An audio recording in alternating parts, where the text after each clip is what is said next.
Hey guys, I know that getting great recordings at home can be a bit of a challenge. Trying to produce recordings that stand up to big studio productions can be really difficult. And why is that? What do the big studios have that you don't have at home?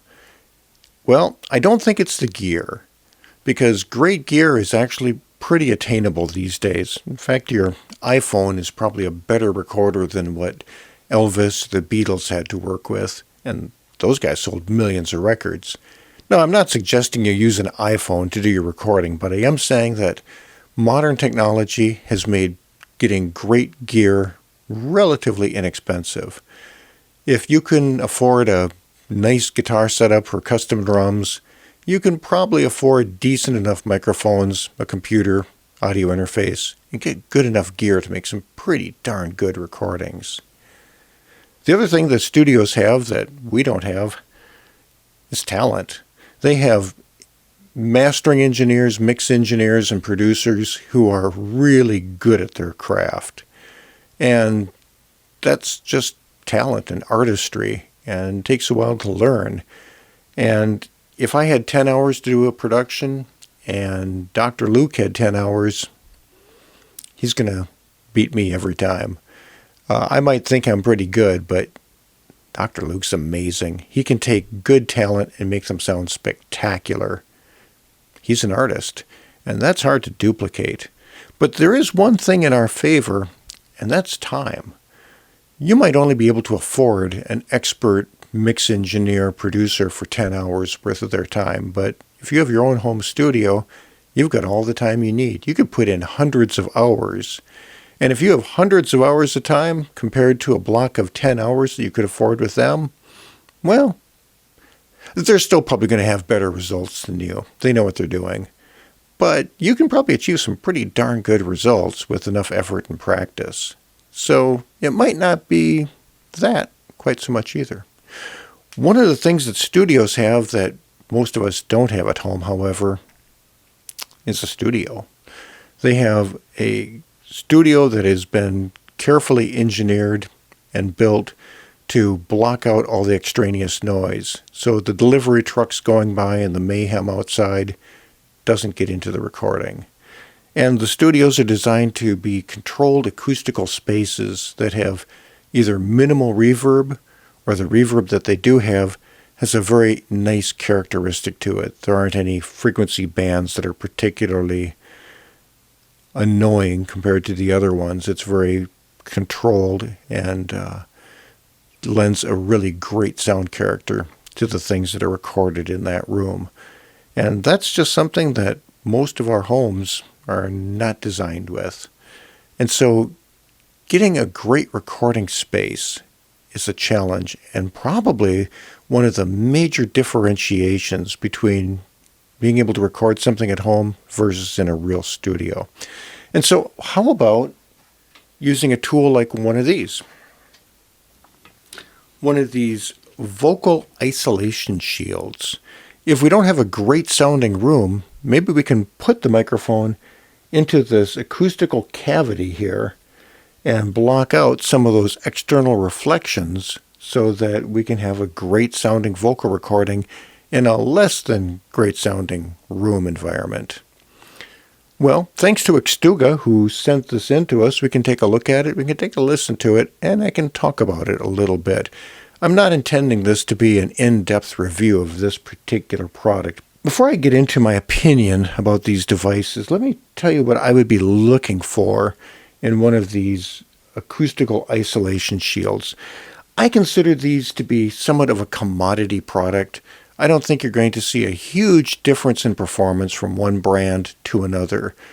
I mean, we're not talking rocket science here. This is just simply a piece of acoustical foam wrapped on a former that can be wrapped around your microphone. It's not very complicated. So the things that I would be considering if I was going to purchase a device like this is mechanical durability. How well built is it? Will it take a fall to the ground and survive? Well, in the case of this Xtuga brand unit, I think they did a pretty nice job. It's made out of plastic. The plastic is hard but not brittle and relatively thick. And so would it survive a fall? I think so. I'm not going to test that. But depending upon how it crashes, I think it would probably survive. The hinges stay in position. That's nice. And I've had this for some time now, and it's survived well, and so I think it's a nicely done product. If I could choose and the price wasn't a major difference, I might prefer to get one made out of aluminum rather than plastic. But I've got no issues with the build quality. Again, because I think they're kind of a commodity product, one of the big differentiations that I would look at is price. If they all work about the same, I would go for one that costs a little less. That's more value. And the Xtuga product is one of the lower cost isolation shields. Other thing I would look at is how thick is the foam. Now there's pluses and minuses here. The thicker the foam, the more absorption it's going to have, the more effective it's going to be. Although most of the additional effectiveness will probably be at the lower frequency ranges, which is probably below the issues you're concerned about with your vocal mic. So it may not have that much impact on your overall performance. And the thicker foam is going to make this larger and more cumbersome, more awkward to use. And I think there's diminishing returns. That is, going from 1-inch foam to 2-inch foam. 2-inch, yeah, that's going to work better. But it's just going to work a little better. But it'll be a lot more cumbersome to handle. So I think in this case, they probably made a pretty good choice in terms of the acoustical foam. And just using some casual listening, it seems like it absorbs sound pretty well. Another thing I would look for is one of these shields that's large, because the larger these wings are, and if you had a portion that came over the top as well, and it had more area around the microphone with foam, the more effective it's going to be. This is a small version of their product. Their other products are a little larger, and I would go for the larger one. I think it would just be more effective. And then another thing that I would look for is how the microphone is mounted inside of the shield. And in this case, the mounting system is quite simple. It's just simply a bar that the microphone is sitting on, and you can move this forward and back so you can have some position control of the microphone. But there isn't an adjustment on this one for the height of the microphone, and that might be a nice feature. So my preference would be to get a unit that has more articulation on this arm for a little more placement control of the microphone. I can't complain too much about this one because the microphones that I've used all seem to work okay. But that's something I would look for. A feature that this particular one has, which I think is nice, is that in addition to being able to be mounted on a mic stand like this, it's got some little feet on it. So you could just set this on a desk around a microphone, and I could see that being useful in some situations.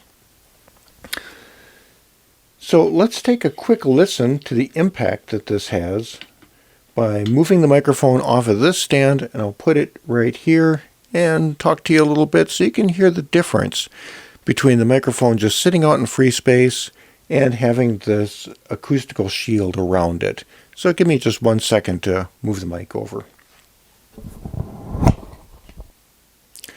Okay, so I've put the microphone inside of this acoustical shield, and perhaps you can hear a difference. Maybe the vocals sound just a little bit tighter, a little less room echo, reverb in it, maybe a bit more in your face. And so you can determine whether or not this shield really makes a big difference on the microphone's performance. Now, I'll tell you what my opinion is. Let me move this a little bit. My opinion is that this acoustical shield, it makes a difference. A little tiny bit of difference.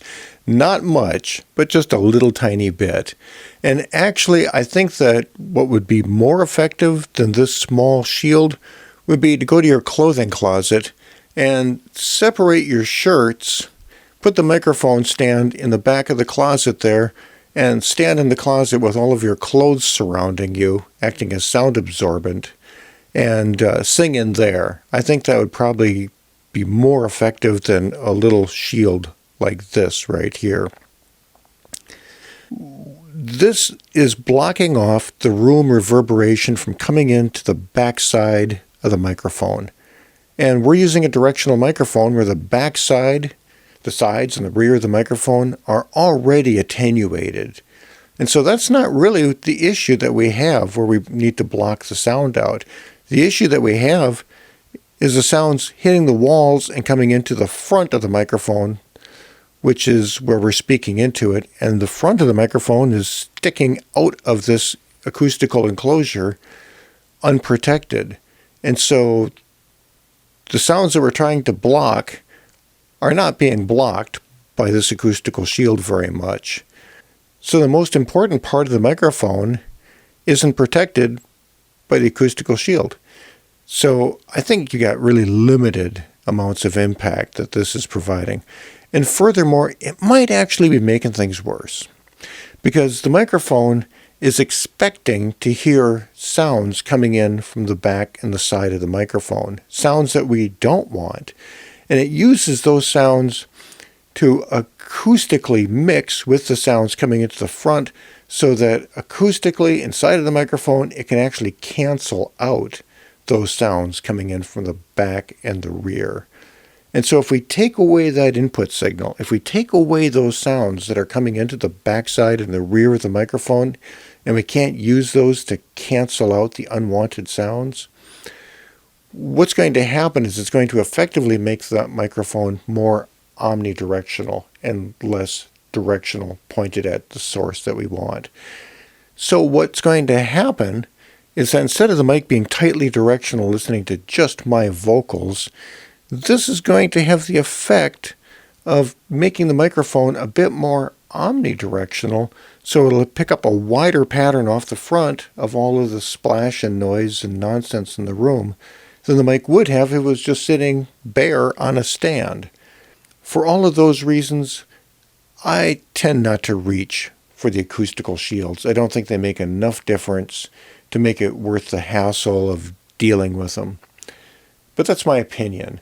And if somebody was to ask what I should do with $50 to improve the acoustical situation of a vocal microphone, would I pick one of these shields?